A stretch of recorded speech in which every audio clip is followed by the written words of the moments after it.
આ ગઈ એકીને બોલી કે ત્યાં સુધી પછી તમે નથી બોલાવાના. હવે દરબાર જ્યાં ગયો કે બીજાને કહો કોઈ નથી બોલાવાનું. તમે બધા અમારા સ્વાર્થ છે, બધા આખી દુનિયાનો મતલબ છે. બાકી અંતરથી જો કોઈ ચિંતા કરતી હોય તો તમારી જનેતા ને તમારો બાપ, મારો દીકરાનો વ્યવહાર હાલે, મારો દીકરો સુખી થાય, બાપુ આવું જો અંતરથી જેને ભાવ હોય ને એ મા બાપ સિવાય કોઈ નથી. હગો ભાઈ રાજી નથી, લખવું હોય તો લખી લેજો. એટલે જ મહાપુરુષો કહે છે માન બાપને જાળવો. કોઈ સંત સાધુ હામા મળે, અમારા ગુરુ તો એવું કહેતા કે ભગવો વેખ હામો મળે ને જો મોઢામાંથી સીતારામ ન બોલી શકો ને તો મરી જજો, મરી, કે તમને જીવવાનો અધિકાર જ નથી. તમે એક સાધુને જો સીતારામ ના બોલી શકો તો આ જિંદગીમાં જીવવાનો. સતાધારમાં પાડો પૂજાય છે, જમરાળામાં ભેંસ પૂજાય છે, કચ્છમાં દાદા મેકરોનો કૂતરો ને ગધાડો પૂજાય છે. આપણું પાડો છે સારું નથી બોલતા, ગધાડા કરતા બે જિંદગી બાપુ. શું મને તો એમ થાય ભલા મને સતયુગ કરતા બાપુ જીવન જીવવાનું ટાણું આવ્યું છે અત્યારે. જો જીવતા આવડે તો વાહન મકાન રૂપિયા લોઢા હવામાં ઉડે, વગર દોડે વાતું થાય, હિલોળા કરે એવું છે. આમાં જીવતા ન આવડે તો આંટો થયો નથી લાગતું. આપડા ગયડા થીગડા ઉપર થીગડા મારી મારીને બાપુ જિંદગી કાઢી લુગડા ને. બે ટાઈમ રોટલો હારો નથી ચડ્યો. કોઈ થીગડા વાળું પહેર્યું હોય મને દેખાડો તો. તોય હારા રોવે છે અમારી પાસે કઈ નથી, કઈ નહીં. મરો કઈ ન હોય તો શું જોવે છે. અત્યારે ભગવાને પહેરે એવું આપ્યું ને અત્યારે ફાટલા પહેરવાનું ચાલુ કર્યું. એટલે જીન્સમાં જુઓ માથા વ્યાજ એવડા એવડા ફાંકા લઈને ફાંકા હોય ને એવડા એવડા પહેરી નીકળ્યું. એટલે આવા તો એમ પહેરતા જ થાય. ખબર જ નહોતી કે આવો ટામ આવશે ને કે એમ હાઈસો તો એમ ન પહેરતા અત્યારે. અરે એક આંગળી જાય એટલું ફાંકવું હોય તો આપણી માં એમ કે લાય લાય બેટા બે ટાંકા લે. દેહના પ્રદર્શન ન હોય મારા રામ. હું તો બહેનોને ભાઈઓને ખાસ વિનંતી કરીને કહું છું, જો કે હું કોઈને શિખામણ દેવા નથી આવ્યો, હું તો મારા હાટું આવ્યો અને આ ભજન કરું છું ને મારા હાટું કરું છું. તમારા હાટું કરતોય નથી, પણ હું તો એક બહાર દઈને કહું. અને એમાં જો મારા હોય ને, મારા ક્ષત્રિય સમાજ હોય ને તો એને તો બાપુ હું પાવરથી કહું છું કે વ્યસન હોય તો છોડી દેજો. વ્યસનમાં બાપુ જે પાયમાલી છે ને એ તમારે કદાચ અહીં ભગવાનની દયા છે ને કંઈક આપ્યું છે ભગવાને, તમારે અહીં નહીં પાયમાલી હોય. જોવી હોય તો હાલો આપણી દીકરીઓ કેવી દુઃખી થાય છે, જોવી હોય તો દેખાડું. અરે ખાવા પીવાનું ક્યાં થોડું છે મારા રામ. અને એમાં જો ઓલી કોથળીઓ વાળું હોય ને તો એ તો બાપુ જળ મૂકજો. જલારામ બાપાને માનતા કરજો કે મારા બાબા મને મુકાય. એ જલારામ મુકાવશે, પણ એ તો બંધ જ કરજો, એનું તો નામ જ ન લેતા. નકર આપણા હું તો 18 વર્ષને કહું છું. એક આપણા એક સમાજને નથી કહેતો, પણ આપણા સમાજને બાપુ વહેલા પી પીને જો ઉપર હેંકેલો થયો તો આપણી બાઈઓ જાહે ક્યાં? આપણા છોકરા આપણા દીકરા દીકરીઓ જાહે ક્યાં? આપણા ઘરના બાપુ કોઈને ભીખે નહીં માગી કે મજૂરીએ નહીં કરી કે તો એને જીવવાનું કેમ? ઊંડા ઉતરીને વિચારજો બાપુ. હું શિખામણ હું તો હાથ જોડીને કહું છું. મને દીકરો નાનો સમજો તોય ભલે, નાનો ભાઈ સમજો તોય ભલે, અને દુશ્મન સમજો તોય ભલે. મારી વાત ને બાપુ ઘરે ગયા પછી રાતે હુતા હોય ને તો વિચાર કરજો, તમારા આત્માને પૂછજો. બાપુ કાંઈક પાયમાલ થઈ ગયા, 2 વીઘા જમીનો વહી ગઈ, એ વી ગયા બાપુ. દીકરીઓની દશા છે, જોવી હાલો મારી ભેગા હું તમને દેખાડું. નથી ભીખ માગી શકતા, નથી મરી શકતા, નથી કઈ કરી શકતા. એટલા માટે કહું છું. હું સમજી શકું છું વ્યસન થઈ ગયું હોય તો છૂટે નહીં, પણ કઈક મહેનત કરજો. મારો નાથ બાપુ તમને છોડાવશે. મેં 25 વર્ષ ખટારો આંકો હિન્દુસ્તાનના એકેય શેડા આપણા જોયા વગરના બાકી નથી. બાકી દેહમાં મારો દેહ અપડાયો નથી. કોઈ એમ કે દરબારે દારૂ પીતો તેથી બાપુ કાળ જેવો એડવી નખાય. જિંદગી એવી જીવાય. મારા મા બાપ કોણ, મારું કોળ કયું, મારું હું એક નહીં, મારા આખા કુટુંબમાં મારા દીકરા, મારા ભાઈઓ, મારા બાપુ, કોઈ વિચાર કરજો. અમને કોણ રોકે પીવો હોય તો? પણ નહીં, આપણી બજારે પીધેલો નીકળે નહીં બાપુ, એ વાત ખોટી. આપણી બજારે નહીં નીકળવાનું, નહીં નીકળવાનું. તમે જે કરતા હોય. મને તો એમ થાય કાજુ બદામ ખાવ ને ભલા માણા જીવે એવું આવ્યું છે. હું કામ ને ભૂંડી ભાત નું ખાવું જોઈએ. ચોખ્ખું ઘી લઈને બજારમાં રાડ્યું પાડો, ચોખ્ખું ઘી નથી ખપતું. ચોખ્ખું ઘી છે નહીં ખપે. દારૂ બાવળિયા વેસે 2 લીટરના પીપડા ખપી જાય. બોલો અરે વિનાશ થઈ ગયો, વિનાશ મારા રામ. ખાવા પીવાનું થોડું નથી. ચોખા ઘી આમ ગાયું બાંધો, દેશી ગાયું આમ ગીરની ગાયો બાંધીને ચોખા ઘી ખાવ ને. દારૂ પીવો. આ હું તમને એક જ વાત કરું કે આજ આપણે એક દરબારનો દીકરો હોય, દારૂ પીને લથડિયા ખાતો ખાતો આવતો હોય, પગ આંટીએ ચડતા આવતા હોય, તો કાલની પેઢી આવતી આવશે ને, ઈ નહીં પૂછે કે આવડા રાજ કરતા હતા. હવે તો જે પેઢી આવશે ને એજ્યુકેટેડ પેઢી આવશે, તમને પૂછશે આ રાજ કરતા હતા. બ્રાહ્મણ નો દીકરો હોય ને પીને હાલો આવતો હોય તો એમ કે આને શાસ્ત્ર લખ્યા હતા.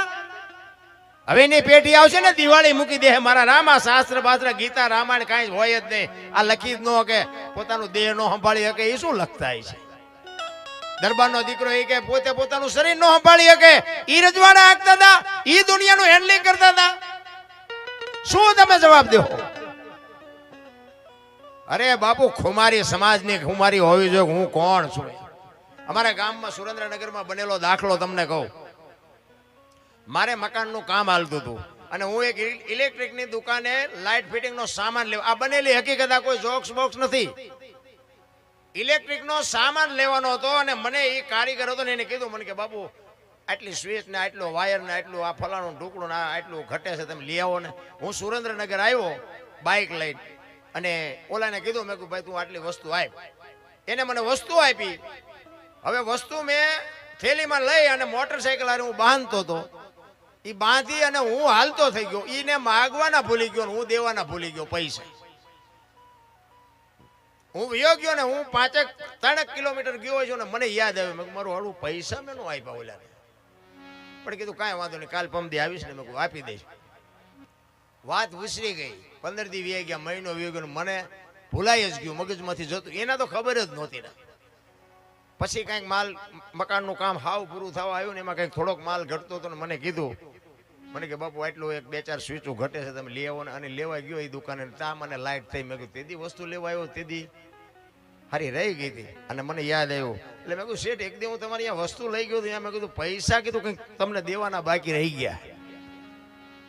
તો મને કે મને કાંઈ યાદ નથી. મને કેટલા બિલ કેટલું છે મને યાદ નથી, પણ નથી આપ્યા યાદ છે.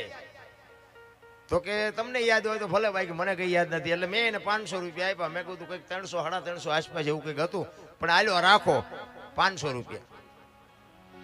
પછી મારે બીજો જે સામાન લેવાનો તે લઈ અને હું મારા મોટરસાઇકલે ગયો ને તો એક શેઠ અને એક બીજો ભાઈ બેઠો. એટલે ઓલો બીજો ભાઈ હતો ને એને કીધું કે લગભગ દરબાર હોવા જોઈએ. એટલે ઓલો બેઠો તો કે કેમ? એ કે લગભગ આવું દરબારું કરે, બાકી બીજા તો બૂસ જ મારે છે. અને એને એ પૂછવા માટે બાપુ પાકું કરવા માટે એ વ્યક્તિ આવ્યો મારી પાસે. હું મોટરસાઇકલ ઉભો હતો, અહીંયા આવ્યો. એ કે બાપુ જય માતાજી. મેં જય માતાજી. કયા ગામ તમે રહો છો? મેં કીધું અહીં બાજુમાં ખમિયાણા. મને કે બાપુ તમે કેવા છો? હું દરબાર છું. તો મને કે સાચું? મેં શું? મને કે અમારા શેઠ એમ કહેતા હતા કે લગભગ દરબાર લાગે છે. મેં કીધું હા હું દરબાર છું. જો મિત્રો એક વાત ઉપર ધ્યાન આપજો, હજી એ બાપુ છે ને 18 વર્ણ હજી તમને મને માને છે. હજી જો પાછા વળી જાવ તો હજી એ ખબર છે કે દરબાર કોઈથી ખોટું ન કરે, અને ખોટું કરવાનું જેટલાય ચાલુ કરી દીધું. એટલે કહું પાછા વળી જજો. હજી દુનિયા આપણને માનવા રાજી છે, દુનિયા હજી માને છે. એક આપણું છોકરું આવડું છોકરું હોય ને 60 વર્ષનો બાપુ બીજા સમાજનો ડો હોય ને તો બાપુ એમ કે અમારા બાપુના ભાણું પાસે અમારા દીકરા, અમારા બાપુના દીકરા છે. આવડા છોકરાને તુકારો નથી દેતા. તો શું આપણે કોથળા નાખી આવી છીએ? એ આપણને રહેતા આવડે ને તો બાપુ જગત તો આપણને સમજી શકે છે, પણ આપણે ઊંધા ઠેકડા મારીએ છીએ, તેમાં આ દેકારા થાય છે. જગત માને છે. અને હું તો એમ કહું કે હું મારા સમાજની વાત કરું, હું તો આમ ખુમારી ન હોય ભલામણા ક્ષત્રિય સમાજ ટોચનો સમાજમાં મારા નાથે આપણો અવતાર આપ્યો છે. શું આપણે માપું ખામી હતી? પણ એ જે બાપુ વ્યસનમાં એ જે દી ઉઠાડ્યો છે અમુક જગ્યાએ, હું તો હાથ જોડીને કહું છું બાકી પીવો તો તમારા પૈસા છે ને મરી જાઓ તો તમે, સુધરી જાઓ તો તમે, મને કાંઈ નફો નુકસાન છે નહીં. પણ અમુકની બાપુ બરબાદી મેં એવી જોઈ છે ને એટલે હું કહું છું. બાકી મારે કોઈ અહીં લેવા દેવા કાંઈ, અહીં હું પહેલી વાર આવ્યો છું, બીજી વખત મારો નાથ કદાચ લાવે કે ન લાવે મને શું ખબર હે. ને કદાચ તમે બંધ કરી દો ને ફાયદો થાય ને 5 રૂપિયાનો ફાયદો થાય, તમે થોડા મારા ઘરે દેવા આવવાના. એવું કાંઈ છે નહીં. બાકી મારું તો એટલું કહેવાનું છે કે સમજી જાવ સારી વાત છે. બાકી પૂરું થઈ જાય એ વાત એ પાકી છે.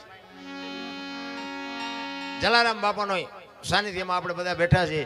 આવા સંતોની હાજરી છે. એકાદ બાણી આપણે એકાદ ભજન કરી પછી તમારી જેવી મોજ હશે એવી આનંદ કરાવશું.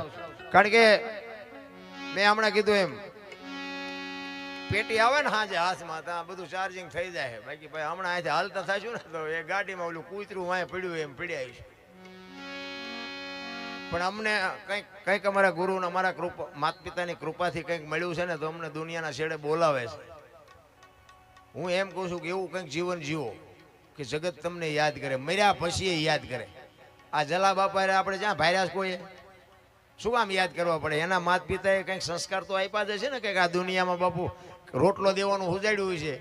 કેવું મા બાપે કમાણી કરી છે.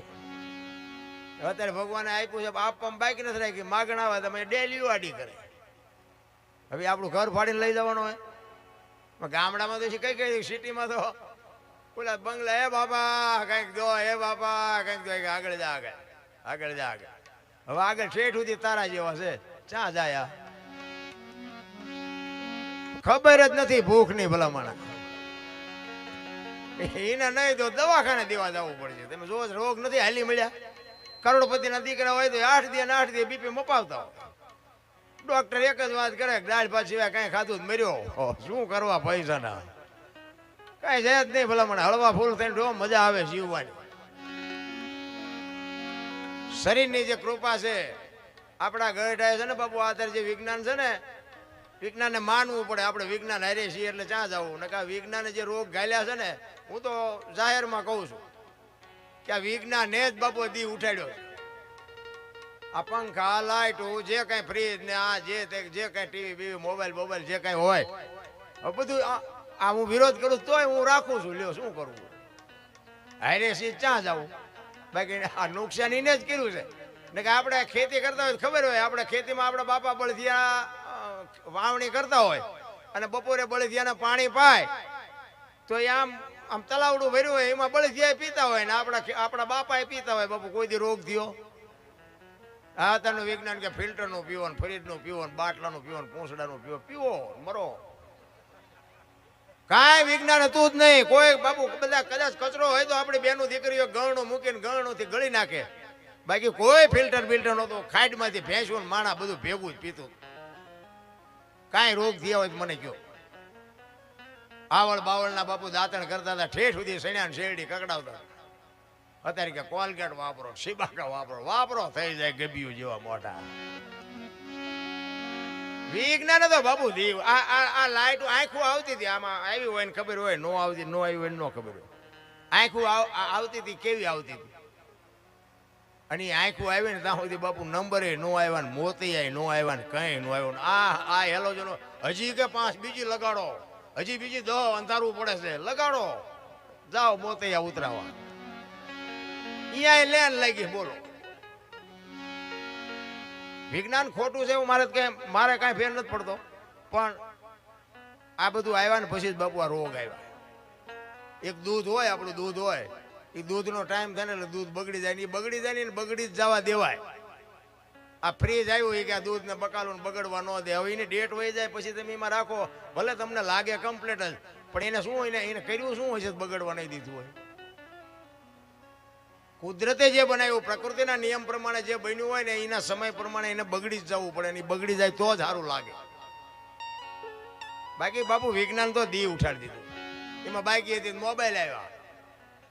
હમણાં નહોતું કહેતા આ ઓલા અમે તો ઓલો ગાડી એમાં છે રસ્તો જડે એવું ન હોય ને પછી ઓલું શું કહેવાય લોકેશન નાખ્યું હોય ને મોબાઈલ કે આગળ જઈને ડાબી બાજુ વળજો, વળી પછી કે જમણી બાજુ વળજો. હું તો એકલો અમે તો ગાડી બેઠ વાત કરી. મારા દીકરું 4 આંગણનું એક પાવડે ફાઈટ જેવડું છે, આનું માને છે ને બાપાનું નથી માનતા. બોલો તો. અને મેં કહ્યું બેટા મારા માનવું જ પડે. જો ન માને જાય માં ખાઈડમાં ક્યાં જાય? ન માને તમે જુઓ તો ખરા, એ કાંઈ વાતમાં નથી. આવડું એક રમકડું એમ કે આગળ જઈને વળી જા એટલે વળી જ જાય. એટલે બાપા એમ કે બેટા દારૂના ધંધા ન કરાય તો તને શું ખબર પડે? એટલે બોલો જેને જન્મ આપ્યો ઉછેર કર્યો એને કહે છે કે તને શું ખબર પડે? આવડો મોબાઈલ હોય ને એ મૈયા કેમ કરે અને એને કેમ ન કરે ટાંટિયા વગરના થઈ જાય કે નહીં નથી લાગતું કે આ ફાઇટ જેવડું છે એનું કીધે ન કીધું એનું કીધું ન કરો તો પગ વગરના થઈ જાઓ ત્યાં જીવતા જાગતા મા બાપને તમે કીધું ન કરો તો નથી લાગતું કે આપણે કોઈક દી ગાડી આપણી ખાઈડમાં જાય છે એવું નથી લાગતું નોંધ કરજો મારી વાતની નોંધ કરજો અત્યાર સુધી જે બન્યું હોય બાકી હોય તો સાચવી લેજો નગર ફોટા અગરબત્તીઓ કરીએ કઈ નહીં વળે ઘણા એમ કે અમે રોજ રોટલા ધરાવીને પછી ખાવીએ હવે આવા ખવરાયા હોત તો હજી 2 વર્ષ જીવે એવું હતું ભૂખ્યા રાખીને માર્યા છે ને હવે શું દેખાડવાના હોય નથી શમશાન યાત્રા નીકળે ને ટેકા દેવા જાય હલો હલો ફલાણા ભાઈ ગુજરી જાય શમશાન જાય છે ટેકો દેવી ટેકો આ ટેકા ન દીધા એમાં જ મર્યા છે હવે હું ટેકા દેવાના હોય ભલામણ બધા દેખાવ છે દુનિયાના અરે હોય તો મારા રામ જાળવી લ્યો હું તો એમ કહું પાડોશીના બાપ કોઈક ડોહા હોય ને એના છોકરા નો હાસવતા હોય તો એના તમે હાસો તો બાપુ એના આશીર્વાદે કામ કરી જાય પણ આ હુજે નહીં શું કામ વંટોળિયો જેવો વાયો છે એટલે નથી હોતું એટલે મહાપુરુષો બાપુ વાણીમાં ભજનમાં સત્સંગમાં બધી વાત કરે છે અને એમાં બાપુ છે ને બાપુ વાત પડી હોય પ્રાણ પીડ્યા હોય એમનામાં કોઈ દી બને નહીં ભજન છે ને એની આખી છે ને એ આખી લાઈન જ જુદી છે પણ ભજન પ્રત્યેનો પ્રેમ હોય બાપુએ કીધું ને હમણાં એ સંન્યાસ લીધો શું કામ લેવો પડે ગોપીચંદ ને ભરતરીનો ઇતિહાસ આપણે જોવો તો 7 પેટીઓ ખાય તો ન ખૂટે સંન્યાસ શું કામ લેવો પડે બાવા શું કામ બનવું પડે પણ એ સાત જ્યાં પુરુષ નથી પૂરી ગયો ને દેશની આબરૂ બાબુ દીકરીઓએ રાખી છે તમારે ઇતિહાસ ખોલવાની છૂટ અને જેટલા જેટલા સફળ પુરુષો છે એમાં એક ભગવતીનો હાથ છે એક દીકરીનો હાથ છે નગર બાપુ આ દુનિયા તમે નુઆય મોટી મોટી કરતા પણ ઘરે જો બૈરું કપાતર હોય ને તો હું કરો ન કરીએ જેટલા સફળ પુરુષો છે એમાં એક ભગવતીનો હાથ છે લખવું હોય તો લખી લેજો હરિશ્ચંદ્ર રાજાને તારામતી નો તો કોઈ ઓળખત નહીં સગાળ સાને ચંગાવતી નો તો કોઈ ઓળખત નહીં આ જલારામ બાપા ને બાપુ વીરબાઈ નો હોત તો ઓળખત નહીં અમરમાં નો તો બાપુ દેવીદાસ બાપુ નો ઓળખત નહીં એક સફળ પુરુષ ને વાય બાપુ એક ભગવતી નો હાથ છે હગો હારો નો હાપડે મિત્ર મળે જો લબાડ પત્ની મળે જો કભાર જાતો હેળે જો તણે પખા મોળા હોય ગિરનાર માં વ્યૂ જોવાય જીવવાની મજા નો આવે હગામાં ઠેકાણા નો હોય બૈરામ ઠેકાણા નો હોય ભાઈબંધ માં ઠેકાણા નો હોય જીવવું કેમ તમે અહીંયા અમને હાથની હથેળીમાં રાખો અહીંયા આવો દરબાર આમ આવો અને તમે ઇન્કવાયરી આવ્યો ને પછી અમે એમ કે હલો હલો ચા પાણી રોટલા સિવાય જવાય અને હું આમ ડેલામ લઈ જાઉં અને રવાડામાંથી હાણે છું લોટા મંડે ઉડવા ચીનપા જવું મારે અરે અડધું અંગ એને નો કહેવાય મારા રામ ઘરની આબરૂ ને બાપુ ડાઘ નો લાગે ને વાયલી બજારેથી ગમે ની પાસેથી ભીખ માગીને વસ્તુ લઈ આવીને બાપુ ટાણું હાસવી દે એને અડધું અંગ કહેવાય ઘરની આબરૂ જો વધારી હોય ને તો સારું માણા હોય તો વધે આપણે મુશ્કેલ વળ દીધે નો વધે બૈરું સારું હોવું જોઈએ એને ખબર હોવી જોઈએ કે લાવવું છે એમને ને હું શું કામ રોટલો ખવડાવવામાં મોડી રહું અને રોટલો જ મોટો બાકી વાતમાં કાંઈ છે નહીં ખવડાય કોઈથી કોઈનું ખૂટ્યું એવું બન્યું નથી આવા સાધુડા બાપુ આમ તમે સૌરાષ્ટ્રમાં આંટો માર્યો હોય તમે જુઓ 10 કિલોમીટર હાલો ને એક બાવો બેઠો હોય હરિહર ની આકલવું પડે છે હજારો માણા 100 જણા આવે ને 1000 આવે હુવન ટાણું હોય ને 2 લક્ઝરીઓ આવે લ્યો વાડ વગરનું ખેતર તોય કોઈ ન કીધું કે અમને ખાવા ન મળે કયું ભજન છે આ અરે મારા રામ મહેનત કરવી પડે એમ નામ કોઈ દી નામ ના નો થાય એક બુસટ હોય ને બુસટ એને ઉજળો કરવો હોય ને હાબુ જોવે પાણી જોવે ધોકાવો જોવે મહળવો જોવે ને મેલો એની હાથે થાય ઉજળું થવામાં જ મહેનત કરવી પડે ખરાબ તો એમ નામ થઈ જવાય 1 કરોડ રૂપિયાનો બંગલો હોય ને એમાં બેનો દીકરીઓ કચરા પોતા કરતા જોઈએ છે કોઈ માલપા કચરો નાખતા જોઈ ચાથી આવે કચરો આવે ક્યાંથી કચરો તો આવવાનો જ એટલે જ મહાપુરુષો કહે છે આ કરોડ રૂપિયાનો બંગલો છે ને આમાં ભજન રૂપી કચરા પોતા કરતા રહેજો ને કચરો કરી જાય કોઈ બાપો નહીં કાઢે અરે એક આ તમારું અને મારું હરિના બંધારણથી એક શિવલિંગ જેવું બાપુ આ દેહ આપ્યો છે હું તો એમ કહું શિવલિંગ હોય આપણે શિવનું મંદિર હોય એ શિવલિંગ લાયા હોય આપણે બનાવ્યું હોય આપણે મંદિર આપણે બનાવ્યું હોય પ્રતિષ્ઠા આપણે કરી હોય પછી આપણે ભગવાન કે એની માથે આપણે જળનો અભિષેક કરી દૂધનો કરી બીલીપત્ર ચડાવી કોઈ 135 વાળો માવો ચડાવ્યો? આ કોઈ દારૂની કોથળી ચડાવી કે ઇંગ્લિશની બોટલ ચડાવી છે કીધું કોઈ? એટલે પણ આપણે બનાવ્યું છે તોય તમને શું કામ બીક લાગે છે કે અંદરનો અવાજ થાય અંદર કે ઈશ્વરનું પ્રતીક છે? ઈશ્વર હોય કે ન હોય ખબર નથી મને, પણ કહેવાનો મારો મીનિંગ આપણે અંદરથી નક્કી કર્યું કે આ ભોળાનાથને આપણે બેહાર્યો છે. તમે તું ન બનાવો તો બાપુ આ દુનિયા એને ઓળખતી ન હોત. આપણી પેઢીઓ કેટલી હોય છે કોઈ ઓળખે? આપણે ઓળખતા હોય કદાચ. અને આ તો 18 એવણ આખા દુનિયામાં આખા વિશ્વમાં બાપુ આખી દુનિયા ઓળખે. જિંદગી એવી જીવાય. એટલે મહાપુરુષો કહે છે આ જે મહાપુરુષોને નામ મળ્યા છે ને એમ નામ નથી મળ્યા. એટલે વાણીમાં એવું કહે છે એ જી નથી મફતમાં એ જી મળતા એના તો હાવ હાદું થઈ ગયું. હાલો હાલો હાલો હા બસ કેમ આવું કેમ નથી રહેતું? આખું બાજુ કેમ થઈ જાય ખબર નથી પડતી. હાલો હાલો હાલો હાલો હા બસ આમ નામ રહેવા દે. તમે અહીંયા ઊભા જો આખું થતું હોય તો એક બાજુ જાઓ, તમારો તાપ છે.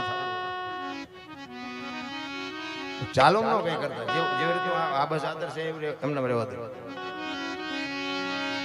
એ નથી મફતમાં એ જી મળતા એના તો મૂળ ચૂકવવા પડતા સંતને.